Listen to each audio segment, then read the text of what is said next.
Alright, hello everyone. So today we are going to be discussing discussions. So, I'm going to be talking about a few things. One is going to be perspective and different balance philosophies, and I'm going to be talking about three people that I've seen talk about a few opinions. The second one is going to be about weapon optimization and theory crafting. And then the third one's going to be kind of meshing these two things together. So, if the music's too loud, by the way, at any point, let me know, because I'm just playing it on stream. So first, I want to talk about this guy in my comments, which is the Lexandro. Now, again, there's no hate to this guy, just to start off here. This is someone who I've noticed in my comments, and I'm using them as a description because they talk about this a lot in my videos, and we generally disagree on a lot of different things. For example, I remember in a Squelcher video that I talked about how I thought the Dooley Squelcher was a good rework, and he talked about how he didn't like Squelcher's gimmick because of how it could be used more passively. And in this video, he's talked about how he doesn't like my idea with Dynamo, in terms of making Dynamo a more extreme glass cannon, and he likes how it is in this game. And he also mentioned, things that it's unique that it can do, but also that versatile weapons like Squeezer and 52 are overtuned and need nerfs. And this is an interesting perspective here, and what I want to bring it up is the general difference between a lot of our arguments, not all of them, or our disagreements, I should say, because it's not really whatever. Anyway, is the difference in balance philosophy. I have gone out and said that I don't think anything right now really should be significantly nerfed, mostly just special output and stuff like that. But this balance philosophy is a different one, a very different one to mine. Mine is more, I think other things need to be buffed. His is more, I think stronger options should be nerfed. And yeah, there you go, Arson, now you know where you stand on the spectrum, and I think a lot of my viewers are going to be on my part of the spectrum here, because you watch my videos, you're probably influenced by my opinions, and that's important to know, and we're going to talk about that too in a bit. So that's a difference in balance philosophy. His is more on the extreme side in terms of nerfing, with how much nerfing has happened. I wouldn't say mine is exactly neutral, but slightly extreme in buffing. And a third example I could give is FLCs. FLC has been very, very upfront about things being bad in this game. Like, he has said that no main weapon in Splatoon 2 is good.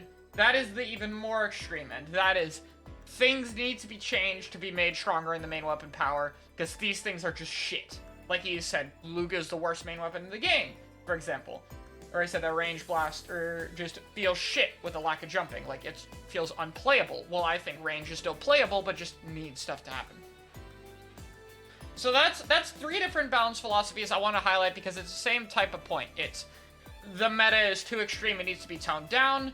The meta is a little bit extreme, but mostly things need buffs. And the meta is weak as shit, and we need buffs. Three different perspectives. And again, this is still summarizing. FLC's opinions are much more complex than that, so are mine, so are his. So, everything there is somewhat of a summary. But that's an important bit of balance philosophy, is that everyone has their own perspectives. So while I have my perspective, and many people may agree with it, it's important to establish that there are other perspectives.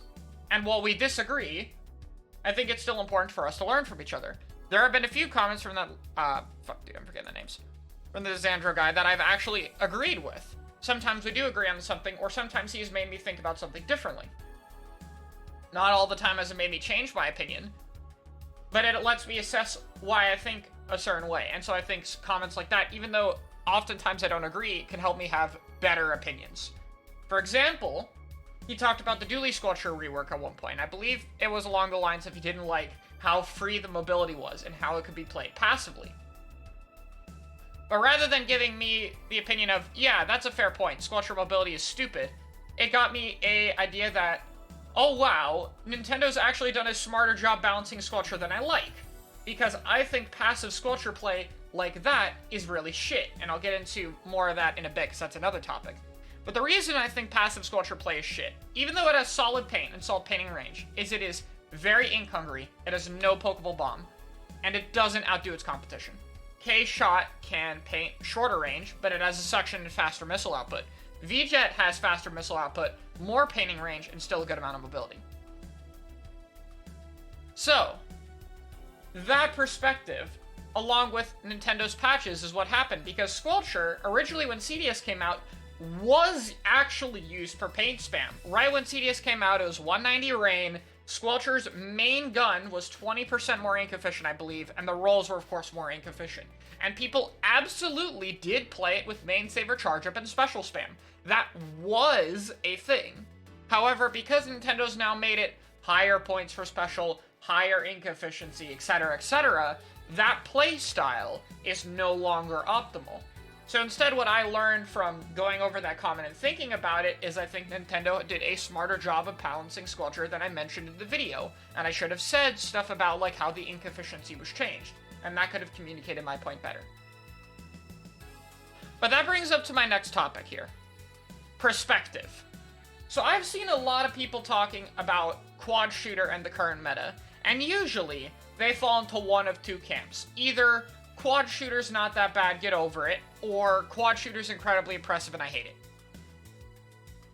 And the main comments I've seen in terms of optimizing are what I want to talk about in theory crafting, because I'm very critical about theory crafting. And the reason I am is because A, I think that's how you get good theory crafting, and B, I think a lot of ideas in terms of what's actually good and not are wrong. And that's okay, because that's part of it. If you're trying to come up with off-meta things, it's going to be way harder to figure out how to do it. That's kind of the point.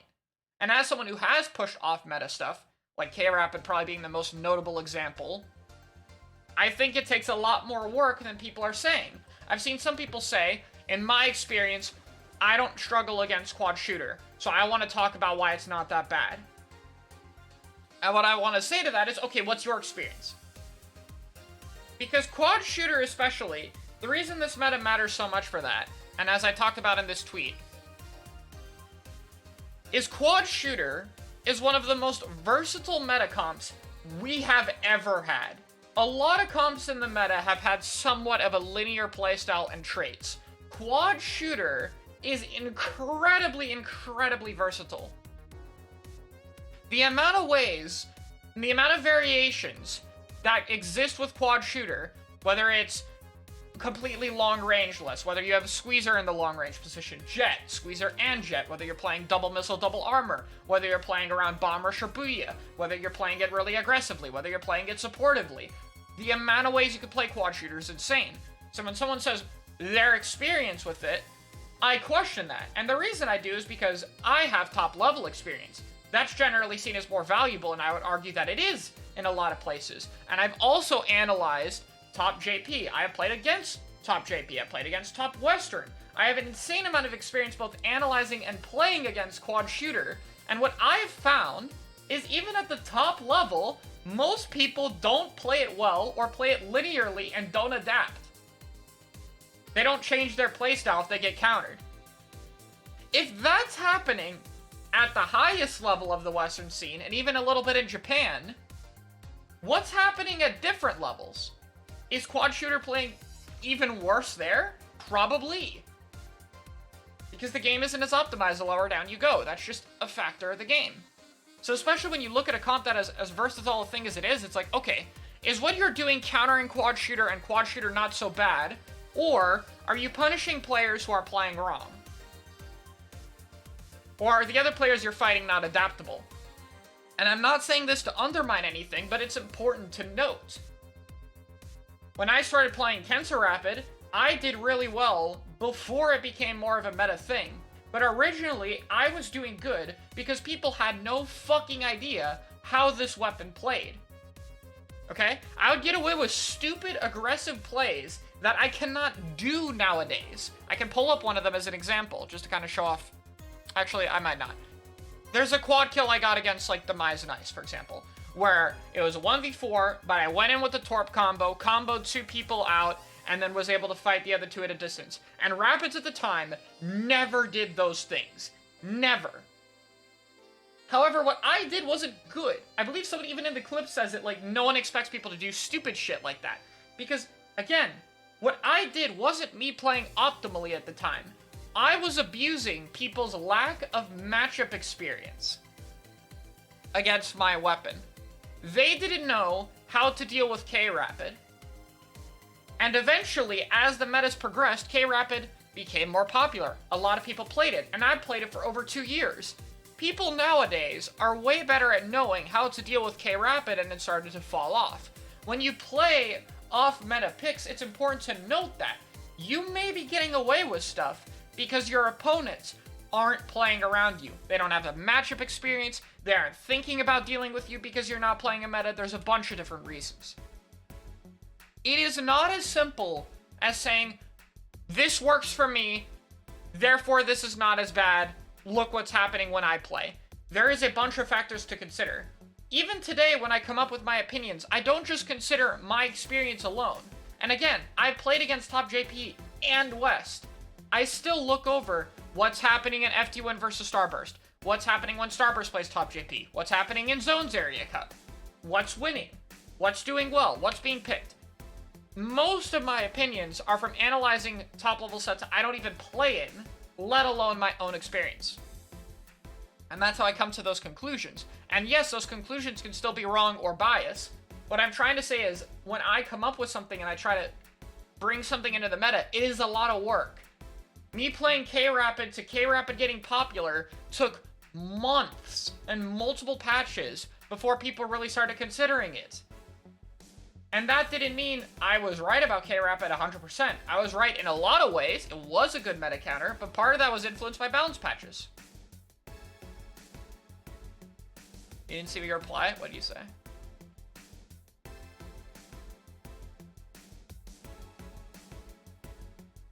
I don't see it.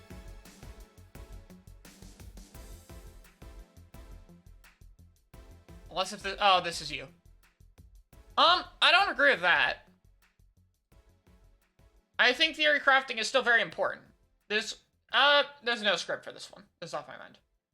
So it's like, what I'm trying to say about theory crafting is this, none of this is to say, don't theory craft. What I'm trying to say is, theory crafting is a very long process. Very long. And there's a lot of ways in which it can go wrong. And the main one is stuff like matchup inexperience, or people not adapting, or limited experience. There is a lot of stuff to keep track of. So proving something takes months of not only your experience, but feedback and adaptation from the opponents. You'll know something works when other people start adapting it, when it starts getting results, when people start adapting to counterplay it, and you can still win. Not just dealing with meta, but people are now dealing with your off-meta option, and you can still deal with it. And that whole process takes months, almost a year at times. It depends on how often you get this experience, or if your team or group is improving. It's not as simple as your own experience or how you think quad shooter plays. And it's more important in this meta and in this game now, because there's a lot of things that can work, but have problems being outclassed. And the main meta comp is very adaptable, and people don't take advantage of that. Like, I will go out and say there are most top-level players who do not play quad shooter correctly, let alone lower down. That's how versatile this comp is. I don't even think anyone in Japan has fully optimized it. The amount of adaptation you can do with it. So it's important to keep that in mind when you go through things. The other thing I wanted to say that I talked about at the end of this is I've seen some people talk about meta options and then get pushback. But rarely do I see an actual debate between people who say, this is my off-meta option and I don't think this is working and this is why. And I think that is a crucial problem, because you need that form of pushback. Especially if it comes from higher up in players. Like, I think Ellis has talked about it at some point with the Dooley's tweet. He brought up K52, said a little bit of things about it, but I don't think that conversation went into a debate. I think there was a point about Dooley's that didn't really specify too much other than they counter shooters in a fight. And then there was a tweet about K52 that said, lol, I'll throw a wall. And from there, that had the opportunity to turn into a debate where the points of Dooley's being good and K52 being a counter could have gone into a full debate, and it didn't. At least from what I saw. Maybe I'm wrong, but I didn't see any debate about that. And I think that is a fucking huge missed opportunity. You want that perspective from meta players. I talked about K-Rapid got pushed back, and I debated with people when I brought it into the meta, to use it as an example. I talked about it and got pushback. And I think people nowadays are like, this is my opinion, oh, I disagree with you, and then no one fucking does anything. You want debate. You want people who disagree with you, and you want as many points for and against it as possible. The more information you have about that, the better your opinion, strategies, and evolution of what you're trying to push can happen. That conversation does not happen, and it slows down or limits the theory crafting process. And yes, this can mean sometimes people will be harsh at shutting down what you think can work, but that's part of the process. I had people tell me I was an idiot for playing K-Rapid over the other 4.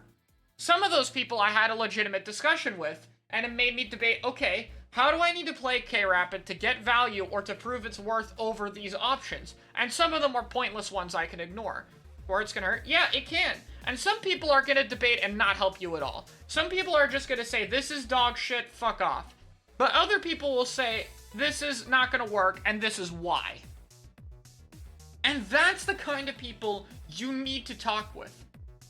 And it's funny because oftentimes, as someone who's pushed off meta, the most helpful people in pushing an off meta option is people who play and are very good at meta.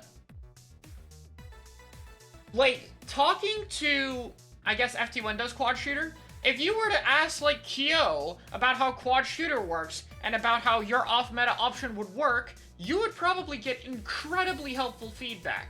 Because he understands quad shooter very well. Because he has that level of experience of playing it a bit with himself, etc. You want that experience. If it's only limited to your own perspective, you have a very limited view of what's going on. Your opinion isn't developed. Especially if you're pushing an off-meta option that isn't being played by anyone else. Like, if you don't have experience of other people doing things, then what are you going to do? When I played K-Rapid, I would watch Japanese Rapid players. What did they do? If they're trying to push K-Rapid as well, what are they playing? So one thing I noticed, for example, with NiniQ, a top JP Rapid player, is sometimes he would shark in aggressively and look for a Torp combo to try to poke people in specific locations. He would abuse spots like that to get an opening pick and use Baller as a safety net.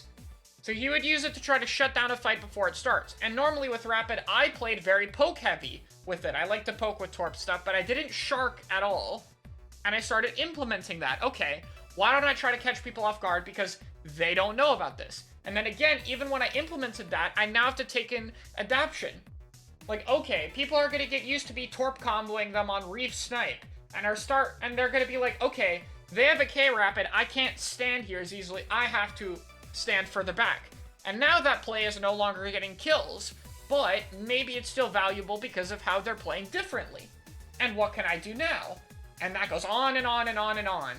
As you have you learning better ways to play your weapon, people having better ways of adapting, and eventually, when you get enough perspective, you get a much more solid opinion of where what you're doing actually lies. So that is important for theory crafting. It's important to understand that information. If you're gonna try off meta, that implies thinking about teamwork, but everyone else plays as a pickup with no intention is fine. Yeah, same thing. Like, I'd say the only team that really pushes off meta, I could be wrong about this, is like Cherry Lemonade. Or Cherry Lemonade. I don't remember their full name. I'm so sorry if I'm butchering it. Like, I've seen them push off meta comps. But I would also like to see their team and the people who come up with these ideas debating with meta players, because I think it would help them improve their comps faster than just their own experience and opinions. I think it benefits non-meta players to discuss with other people about your comps and to get feedback, even if it's negative. That's the big point of this discussion. Negative feedback is still feedback. If it's still constructive and still raises valid points, you need to consider that. I have gone through this process. I know it's hard. I know your opinions are going to get challenged, and that might suck, especially if you're debating with people with higher following than you, which is often the case if you're seeking out people with a valid amount of experience. But that's part of the game. Again, I had to do that myself when I played K-Rapid. I did not have anywhere near the following I did today. And I would have staple Rapid players, like Gray, for example, who would say that it was a bad idea. And that changed. But it's like, okay, why? Why did he not like that? A common argument I saw about Crapid players is that they have the more team-orientated kit. The other Rapids, I mean, sorry, not Crapid. Like, Armor Rapid was really good as a sort of hybrid. You could poke, but you could also support your team. So it's like, okay, that's a valid point. If I want to use K-Rapid over Armor Rapid, I have to play it in a way that it does its own different thing. And that different thing is valuable enough to be ran over that option. So that feedback, while harsh, was important and made me improve my playstyle better. Do people play Sea Hydra? It's not as common right now. No, most Spawning players do ballpoint. Does that all make sense? Like, does anyone in chat not understand what I'm trying to say about this? Because I know I've been rambling for a bit, but I think this is so fucking important. Because I think that's so lacking right now. We have the people who are pushing it, we need to have more of a community discussion about this. We need to have people going more back and forth, because I think it could be a lot better. Yeah, there's definitely negative feedback that, like, you should just ignore. Like, there's a difference between constructive feedback and normal ones. Like, one of the best ways to tell is if someone says this idea is bad, ask them why. And if they elaborate, they care. And if they say a snarky response, fucking ignore them. They're useless to you.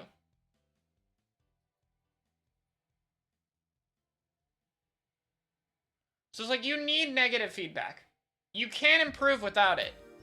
If you don't get the negative feedback in talk, you will get it in practice. You will fight a top-level shooter comp. They will adapt to you, hopefully.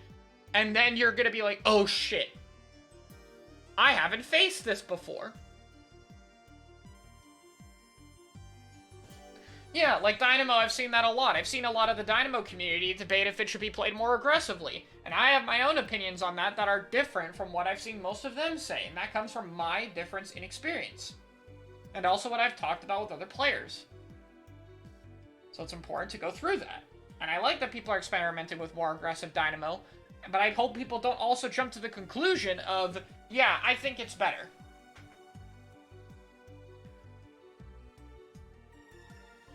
So that kind of thing. I'm not going to talk about it here. That's for another time. And I have not fully finished my testing in terms of being more aggressive with it. So my opinions on it aren't complete yet. I barely started.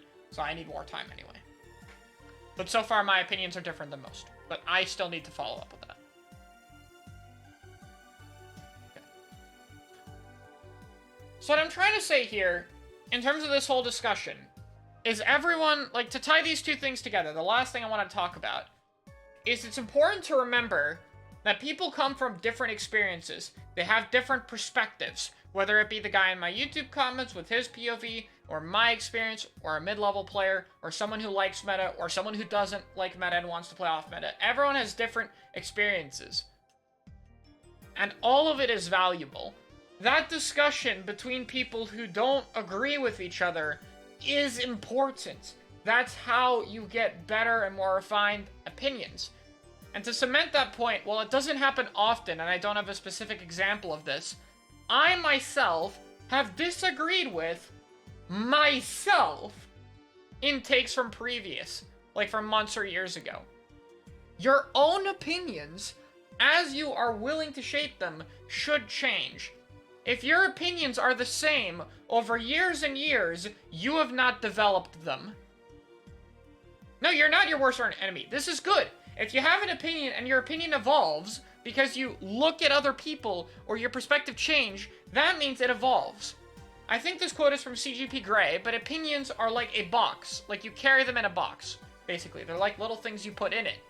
If your opinion changes or you get a better one, you should be able to toss out what's in that box and replace it. You should be able to modify it and to change it. Your opinions are not the box itself. If you are not able to change what you think based on other perspective, your opinions will only get worse. You have to be willing to shift them. And that happens with me, and that happens with anyone if you really look at things. The other thing I want to say is perspective is important. Don't just rely on your own experiences. Even I don't do that, and most people would say I have some of the best perspectives out there with my own experience. But even though I'm a top-level player who's played West and Japan, it's not enough. That experience on its own is still limited, and I still have to do a lot of research and watching things that I don't participate in to come to a better conclusion. Your experience on your own is not enough. You have to look at other people. You have to talk with other people. You have to have debates. You have to look at things from other perspectives. You want people who play the game in a different way than you do. You need that back and forth because it will help you develop your opinions better.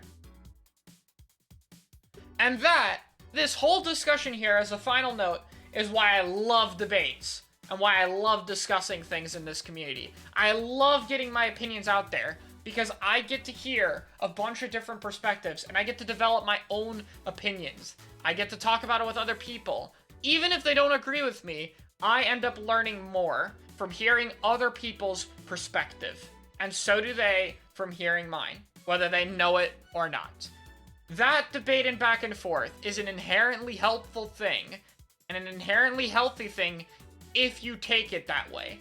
If you're willing to put the time in to have proper debates and discussions, then they can be some of the best things for improving as a player.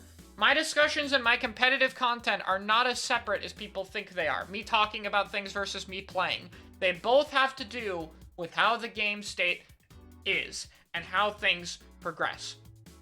Discussions and debates are very important to getting better, whether you play off-meta, develop meta, or whatever you do, competitive player or solo queue.